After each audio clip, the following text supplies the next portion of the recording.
శ్రీమాత్రే నమ. జై గురు దత్తాత్రేయ నమ.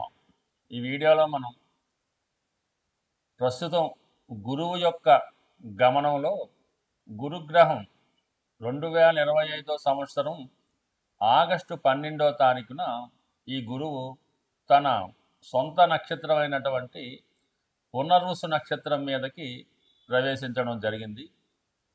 సుమారుగా 2026 సంవత్సరం జూన్ 18వ తారీఖు వరకు సుమారుగా 310 రోజులు అత్యంత శుభగ్రహమైనటువంటి గురువు ఈ పునర్వసు నక్షత్రం మీద సంచరించడం జరుగుతుంది. ఈ సంచరించడంలో నవంబర్ 12వ తారీఖు నుంచి అంటే 2025 నవంబర్ 12 నుంచి 11వ తారీఖు మార్చి 2026 వరకు కూడా గురుగ్రహం వక్రగమనం పొందడం జరుగుతూ ఉంటుంది. అంటే గురువు మామూలు కన్నా వక్రగమనంలో ఉన్నప్పుడు అత్యంత శుభ ఫలితాలు ఇవ్వడం జరుగుతూ ఉంటుంది.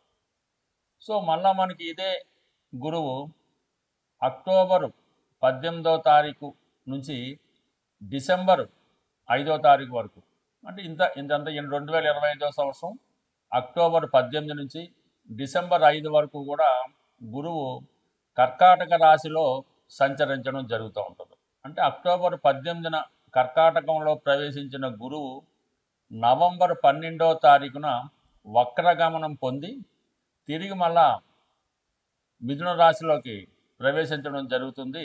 సుమారుగా ఒక 50 రోజుల పాటు ఈ గురువు కర్కాటక రాశిలో తన ఉచ్చక్షేత్రంలో అత్యంత బలవంతుడై సంచరించడం జరుగుతూ ఉంటుంది. అంటే మొత్తం మీద పునర్వసు నక్షత్రంలోనే ఇదంతా జరుగుతుంది. పునర్వసు నక్షత్రం 3 పాదాలు మిథున రాశి యందు, ఒక పాదం కర్కాటక రాశి యందు సంచరించడం జరుగుతూ ఉంటుంది. ఈ కారణం వల్ల ఏంటంటే గురువు ఈ సమయంలో మీకు కర్కాటకంలో గురువు ఉచ్చ పొందడం జరుగుతూ ఉంటుంది. ఏదైనా ఒక గ్రహం ఉచ్చక్షేత్రానికి వెళ్తున్నప్పుడు అత్యంత బలం పుంజుకొని తన యొక్క శుభ ఫలితాల్ని వివిధ రాశుల వారికి, గురుదశ జరుగుతున్న వాళ్ళకి, గురువు యొక్క అంతర్దశ జరుగుతున్న వాళ్ళకి అనుకూలంగా ఇవ్వడం జరుగుతూ ఉంటుంది. సో అయితే ఇప్పుడు ఈ గురుగ్రహ ప్రభావం ఏ రాశి వారి మీద ఏ విధంగా ఉంటుందో తెలుసుకునే ముందుగా ఇక్కడ చిన్న మళ్ళీ లాజిక్ ఒకటి ఉందన్నమాట. ఈ ప్రస్తుతం ఈ రాహుగ్రహం గురువు యొక్క నక్షత్రం అయినటువంటి పూర్వభాద్ర నక్షత్రంలో సంచరించడం జరుగుతుంది. ఇంచుమించుగా ప్రస్తుతం పూర్వభాద్ర నక్షత్రం మీద ఉంటూ నవంబర్ 23వ తారీఖు వరకు అంటే నవంబర్ 23, 2025 సంవత్సరం వరకు ఈ గురువు యొక్క మరొక నక్షత్రం పూర్వభాద్ర నక్షత్రం మీద సంచరించడం వల్ల ఆటోమేటిక్గా గురువు ఈ రాహు యొక్క ప్రభావానికి లోనవడం జరుగుతూ ఉంటుంది. సో రెండు కూడా ఈ విధంగా ఒక కోణ దృష్టి ఈ గురువు మరి రాహు మళ్ళీ ఏర్పడడం వల్ల గురువు రాహు యొక్క ప్రభావానికి లోనవడం వల్ల కొన్ని ఫలితాలు జాతకుడికి అనుకూలంగా ఇవ్వడం జరగదు. అయితే 1-2 సార్లు ప్రయత్నం చేయడం వల్ల జరుగుతూ ఉంటుంది.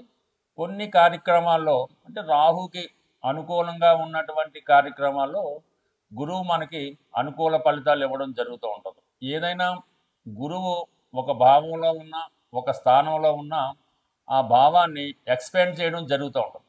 ఆ భావాన్ని బాగా పెంచుతూ ఉంటాడు అనమాట. ధనస్థానంలో ఉంటే బాగా ధనవంతుడు చేస్తాడు, సంతాన స్థానంలో ఉంటే ఎక్కువ సంతానాన్ని ఇస్తూ ఉంటాడు. సేమ్ రాహు కూడా అదే పద్ధతి. రాహు కూడా ఏ భావంలో ఉన్నా ఆ భావాన్ని తన యొక్క పద్ధతిలో అంటే తనదైన మార్పు సృష్టించే విధంగా పెంచుతూ ఉంటాడు. ఏదైనా ఒక అనెతికల్ ఉందనుకోండి, ఏదైనా ఒక అనెతికల్ అంటే మామూలుగా ఏదంటే ఒక చెడ్డ అలవాట్లు ఉంటే దాన్ని బాగా పెంచుతూ ఉంటాడు. ఒక వ్యభిచారం అవ్వచ్చు, ఒక స్మగ్లింగ్ అవ్వచ్చు, ఇవన్నీ కూడా రాహు యొక్క లక్షణాలు. రాహు ఏదైనా ఒక విషయాన్ని విపరీతంగా పెంచి మళ్ళీ సడన్గా దానివల్ల డౌన్ఫాల్ ఇస్తూ ఉంటాడు. సో ఇప్పుడు ఈ రాహు మనకి నవంబర్ 12 వరకు, రాహు నవంబర్ 23 వరకు మనకి ఈ పూర్వభాద్ర నక్షత్రంలో సంచరించడం వల్ల గురువు అప్పటి వరకు కొన్ని మిశ్రమ ఫలితాలు ఇస్తూ దాని తర్వాత నుంచి నవంబర్ 23 నుంచి ఇంచుమించుగా మనకి జూన్ 2018 వరకు జాతకుడికి శుభ ఫలితాలు ఇవ్వడం జరుగుతూ ఉంటుంది. అందువల్ల ఏంటంటే ఏ రాశి వారికి ఏ విధమైనటువంటి ఫలితం రావడం జరుగుతుంటుందని తెలుసుకునే ప్రయత్నంలో ఈ వీడియోలో మనం వృషభ రాశి వారికి 310 రోజుల పాటు గురువు అందించే శుభ ఫలితాలు ఏ విధంగా ఉంటాయి అని మనం పరిశీలించినప్పుడు, ప్రస్తుతం ఈ 310 రోజులు కూడా గురువు పునర్వసు నక్షత్రంలో సంచరించడం జరుగుతుంది. అంటే సాధారణంగా ప్రస్తుతం గురువు ఏ రాశిలో ఉంటే ఆ రాశి ఫలితాలు.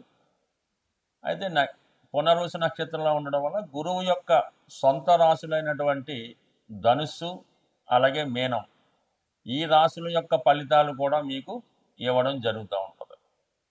దాంతోపాటుగా ప్రస్తుతం మిథున రాశిలో ఉన్నటువంటి గురువు కన్యా రాశిలో ఉంటే ఏ విధమైన ఫలితం వస్తుందో ఆ ఫలితం కూడా రావడం జరుగుతూ ఉంటుంది.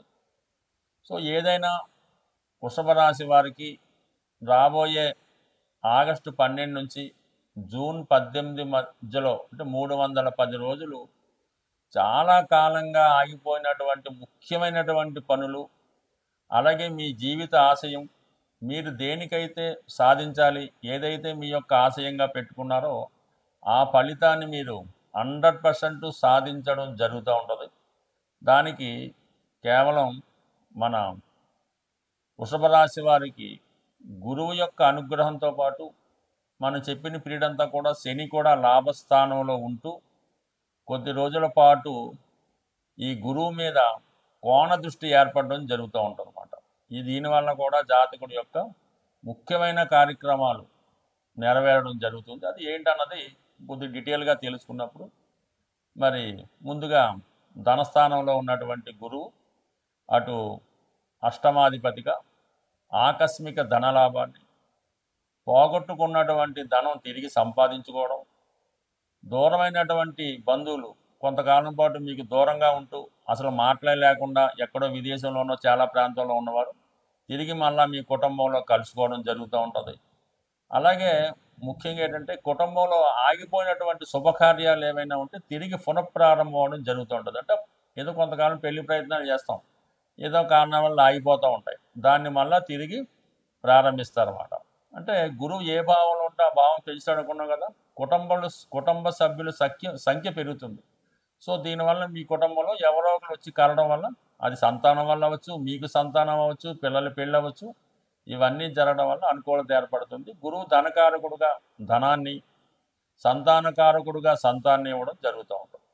దాంతోపాటు లాభాధిపతి ధనం, అంటే మనం ఏదైనా పని చేసినప్పుడు కొంత లాభాన్ని ఆశిస్తూ ఉంటాం, అటువంటి లాభాన్ని ఈ సమయంలో రావడం జరుగుతూ ఉంటుంది. ఇది ఒక విధంగా ఒక ప్రైజ్ మనీ లాంటిది కూడా అవ్వచ్చు. మొత్తం మీద ఆర్థిక పరంగా బాగుంటుంది. దాని తర్వాత ఏంటంటే అక్కడ శని భగవానుడు ఉన్నాడు కదా మనకి, గురువు యొక్క రాశి మీనరాశిలో. దానివల్ల ఏమిటంటే శని యొక్క ఫలితాలు 9, 10 అంటే ఉద్యోగ ప్రయత్నాలు ఫలిస్తాయి.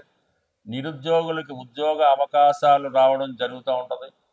గతంలో ఏదైనా ఉద్యోగం కోసం ప్రయత్నం చేసి మాని ఉంటే ఆ ఉద్యోగం అన్నది రావడం జరుగుతూ ఉంటుంది. ఎస్పెషల్లీ విదేశ ప్రయత్నాలు, విదేశ వ్యవహారాలు చాలా వరకు కలిసి రావడం జరుగుతూ ఉంటుంది. ఇంకా ఫైనల్గా మరి పంచమ స్థానం వల్ల ఏంటి, విద్యార్థులకి ఇది అనుకూలంగా ఉంటుంది. అలాగే ఈ ప్రేమ విషయాల్లో కొంతవరకు సక్సెస్ కూడా రావడం జరుగుతూ ఉంటుంది. అంటే 2లో ఉన్నటువంటి గురువు ఏం చేస్తాడంటే 2, 6, 10 అంటే ధర్మ త్రికోణాన్ని యాక్టివేట్ చేస్తాడు. దానివల్ల ఉద్యోగపరంగాను వ్యాపార పరంగా అనుకూలంగా ఉంటుంది. కొన్ని బాధ్యతలు ఏవైతే మీకు రెస్పాన్సిబిలిటీస్ ఉంటాయి, పిల్లల్ని చదివించాలి, పెళ్ళిళ్ళు చేయాలి, ఇటువంటి బాధ్యతలు ఏమైనా ఉంటే ఆ బాధ్యతలు సక్రమంగా నిర్వహిస్తారు. దాంట్లో మళ్ళీ అక్టోబర్ 18 నుంచి డిసెంబర్ 5 మధ్యలో గురువు 3వ స్థానానికి రావడం జరుగుతుంది అన్నమాట. అంటే మొత్తం మీద ఉచ్చులోకి రావడం వల్ల మీకు మళ్ళా ఈ కొత్త ఫలితాలు, అంటే కొత్త పరిచయాలు పెరుగుతూ ఉంటాయి. అలాగే ఎక్కువగా ప్రయాణాలు చేస్తారు, దూరమైన మిత్రులను కలుసుకుంటారు, మంచి గురువు లభిస్తాడు. అలాగే మీరు ఒక హోదాలో ఉంటే, ఒక ఉపాధ్యాయుల్లో ఉంటే మంచి ప్రయత్నాలు, మంచి ఫలితాలు రావడం జరుగుతుంటుంది. ఏదైనా మీ యొక్క ప్రోగ్రెస్కి అటు ఆధ్యాత్మిక రంగంలో కానీ, ఉద్యోగ ప్రయత్నాల్లో కానీ, ఏదైనా మీ యొక్క వ్యక్తిగత డెవలప్మెంటు, ఇంప్రూవ్మెంటు కనబడడం జరుగుతూ ఉంటుంది. ఎస్పెషల్లీ ఎక్కువగా ప్రయాణాలు చేయడం, ప్రయాణాల ద్వారా కొత్త విషయాలు తెలుసుకోవడం, ఎస్పెషల్లీ దూర ప్రాంతంలో ఉన్నటువంటి మీ సంతానాన్ని కలుసుకోవడం, ఏదైనా గురువు వృషభ రాశి వారికి ఈ రాబోయే 310 రోజులు వారి యొక్క జీవన విధానాన్ని, లైఫ్ స్టైల్ని, ఆర్థిక వ్యవస్థని సంపూర్ణంగా మార్చడం జరుగుతూ ఉంటుంది.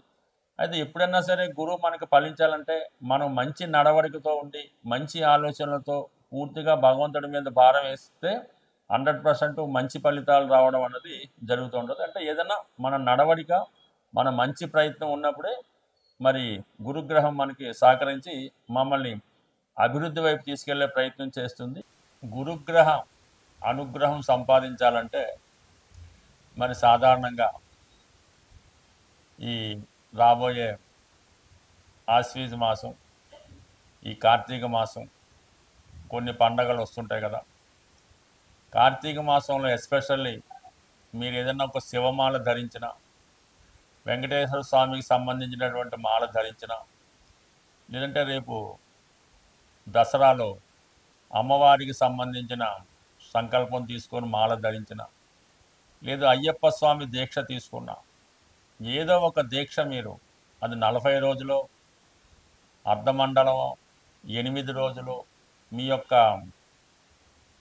సంకల్పాన్ని బట్టి, భగవంతుడు మీకు ఇచ్చిన అవకాశాన్ని బట్టి ఇటువంటి దీక్ష మీరు చేయడం వల్ల మీకు గురువు యొక్క అనుగ్రహం తొందరగా లభించే అవకాశం ఉంది. సాధారణంగా గురువు అటు మీ యొక్క కులగురువుని కానీ, ప్రస్తుతం మనకు ఉన్నటువంటి దత్తాత్రేయుడు, రాఘవేంద్ర స్వామి, సాయిబాబా వారు, అంటే ఎవరి నమ్మకం వాళ్ళది, ఆ గురువుని సేవించడం, లేదు తల్లిదండ్రులను సేవించడం, విద్య నేర్పిన గురువుని సేవించడం, దానివల్ల మీకు గురువు యొక్క అనుగ్రహం లభిస్తుంది. చాలా సింపుల్గా ఒక మంచి పసుపు కొమ్ము తీసుకొని, అది మీరు వ్యాపారస్తులైతే మీరు క్యాష్ బాక్స్లో పెట్టుకోండి, అలాగే ఒక పసుపు కొమ్ము మీ పాకెట్లో పెట్టుకోండి, లేదంటే అది దండకి కట్టుకోవడం వల్ల కూడా, అంటే పసుపు కొమ్ము మీ దగ్గర ఉండడం వల్ల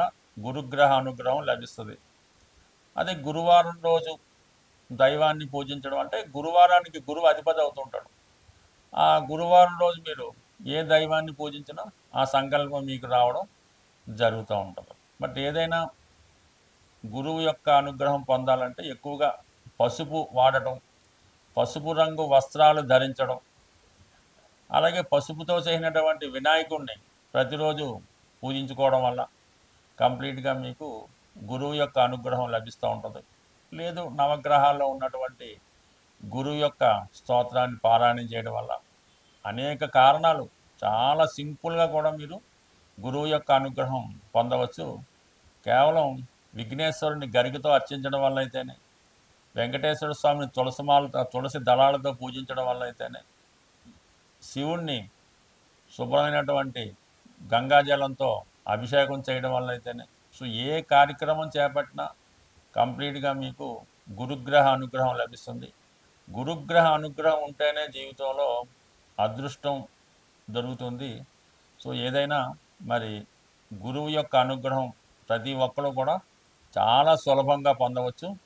మీరు పెద్ద కష్టపడకుండా సులభంగా మన గురువులు చెప్తున్నటువంటి, అంటే చాగంటి కోటేశ్వరరావు గారు, సామవేదం షణ్ముఖ శర్మ గారు, వారు చెప్పినటువంటి ప్రసంగాలు విన్నా కూడా గురుగ్రహ అనుగ్రహం తప్పక లభిస్తుంది. స్వస్తి.